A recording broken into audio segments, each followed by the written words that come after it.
मुख्यमंत्री शिक्षा पुरस्कार पुरस्कृत होईछि बलांगीर जिला आगलपुर ब्लॉक 9 गाँ ख पंचायत हाईस्कूल। स्कूल आलुमिनी कमिटी 50,000 टंका राशि पाई पुरस्कृत होइथिबा बेले विद्यालय 3 लाख टंका पाइछि और 8 जन छात्र छात्री 10,000 टंका लेखाएं टंका पाई पुरस्कृत होइछन्ति। प्रधान शिक्षक मध्य 25,000 टंका पाई पुरस्कृत होइछन्ति। एमिति कि मैनेजिंग कमिटी मध्य 30,000 टंका पाई पुरस्कृत होइछन्ति। एने आज 9 गाँ खठारे एक सभा आयोजन होइतिला जाकि छात्र छात्री मानकु प्रेरणा दिया जाइतिला। एही हाईस्कूल 5टी रूपांतरीकरण हेला परे शिक्षा ग्रहण शिक्षा दान को ध्यान देइतिबारु आज अनेक पुरस्कार पुरस्कृत होइछि पंचायत हाईस्कूल 9 गाँ ख। एमिति कि आगकु जेमिति आहुरी पुरस्कार पुरस्कृत हाईस्कूल ता प्रति ध्यान दियाजियो बोली कहिसंती स्कूल सभापति सदानंद पंचायत।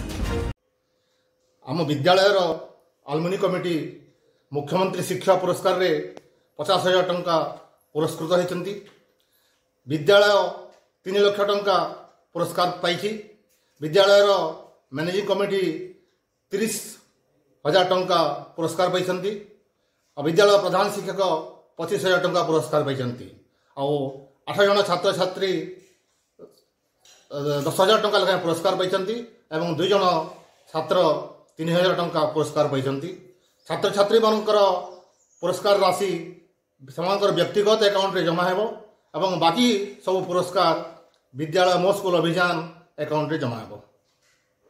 इतिप्रति काहे धन्यवाद दउछु।